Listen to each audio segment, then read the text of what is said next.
wizards, okay, fine. They just collect spells. But sorcerers have a limited number. Yeah, you really want to get your armor elsewhere in Sorcerer if you possibly can.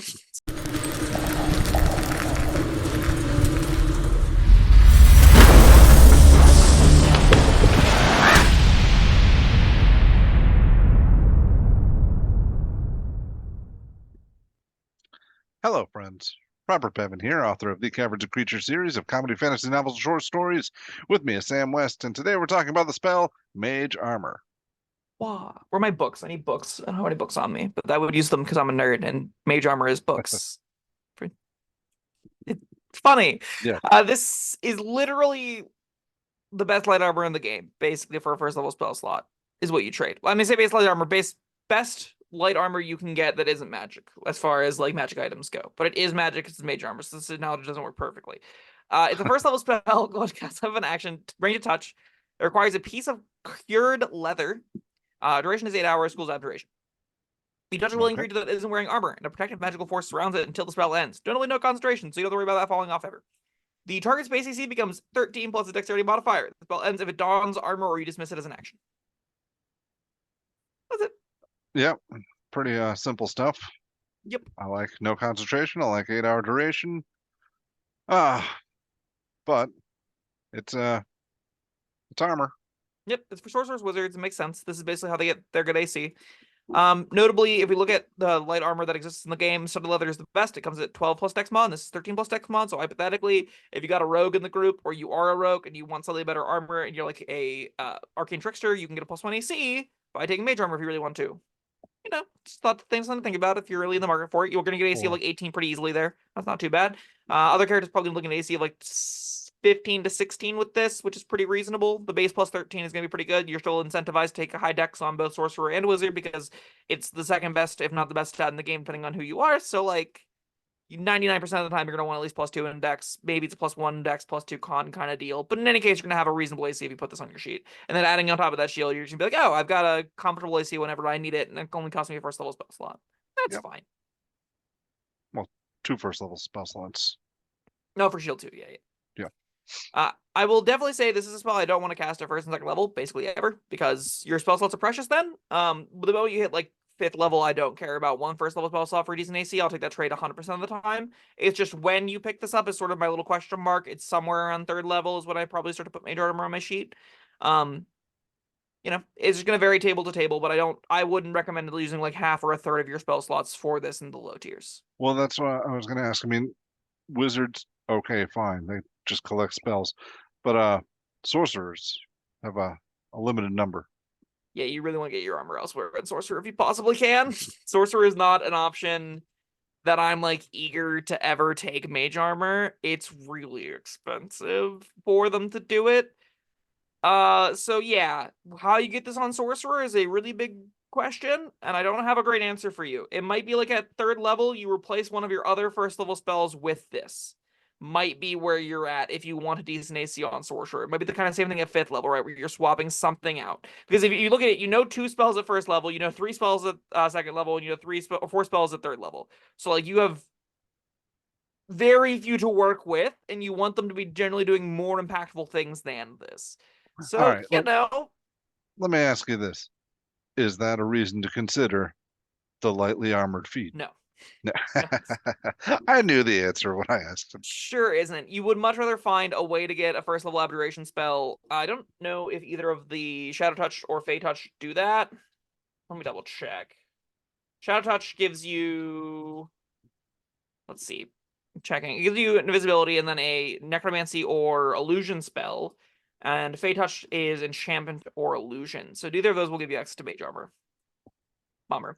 Magic Initiate will, though. You can take Magic Initiate, and that gives you some bonus cantrips and Mage Armor if you really want to find it that way. That could be fine. Strixhaven and Avian. I think that one works too, right?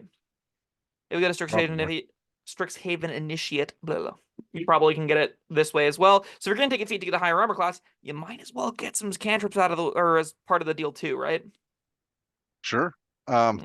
Or you could get it via invocation. Sure.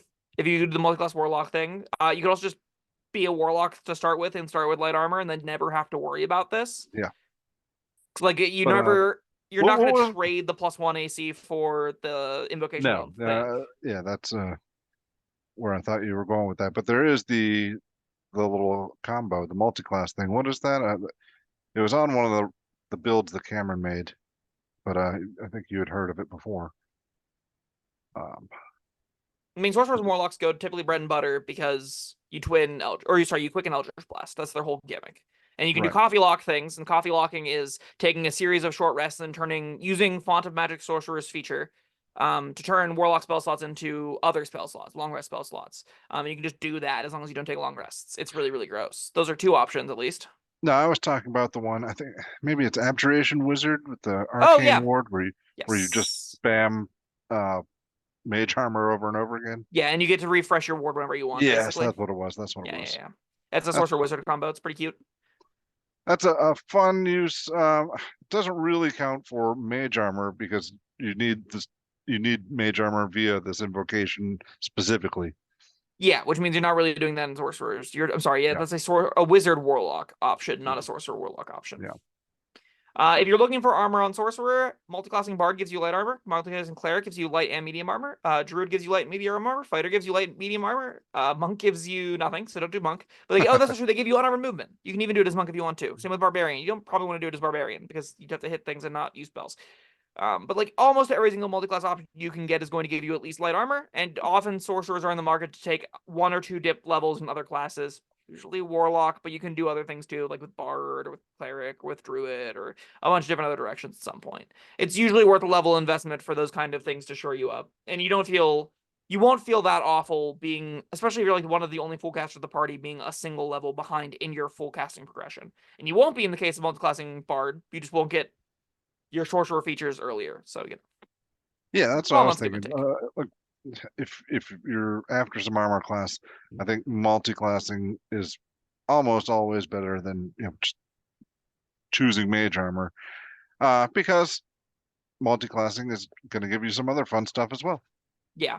Generally speaking, the first 3 levels of this game are bloated with good stuff because they wanted everyone to have features in the low levels to get them excited to play and differentiate their classes.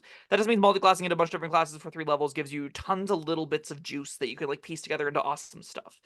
So that's probably what I'm doing for AC on Sorcerer, more so than finding room for this.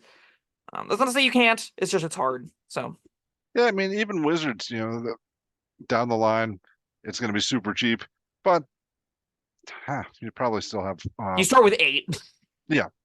You're never running out of room. There's probably room to take a 1-level multi-class dip there anyway. Yeah, if you want to. You don't ever need to as Wizard, but if you want to, sure. Wizards just kind of get everything. They're allowed to do all of it well, and that's including extra attack for some reason. Thanks, Bladesinger. Well, they needed some more power. They weren't good enough, as was. That's why the only good options Organized Adventurers guy gets to be the Wizard subclass. I'm gonna talk about that book so badly. Anyway, I think this is a solid little 3 out of 5. It serves a niche purpose, and that purpose is being AC for Wizards. Okay, sure. It's a solid little piece of AC. Some options will consider it. It'll be just fine and dandy. I don't think it changes the game by any large metric. I think plenty of options won't ever cast it because they'll have light armor proficiency. I think species like elves get light armor proficiency and stuff, if I remember correctly. So I don't think a ton of characters are ever gonna be pressed to need Mage Armor, but you'll find it sometimes. You'll be like, oh yeah, this works on my sheet. Sure, why not? It's relatively cheap to get. Yes, but for all those reasons, it's so niche. Whenever you really want this, I gotta give it a 2. It's still a good AC. The actual effect is solid. Oh, I understand, but I mean, it's unnecessary for what 99% of characters. Maybe not 99. I would say most Wizards will want this, and some sorcerers will want this. It has the 2 options that get it. That seems fine by me. Yeah. That's still not worth much more than a 2 to me. All right. Well, that was Mage Armor. Thank you, Sam. Thank you, everyone, for joining us. Let us know what you think of Mage Armor down in the comments. And like, subscribe. We'll see you next time. Bye-bye.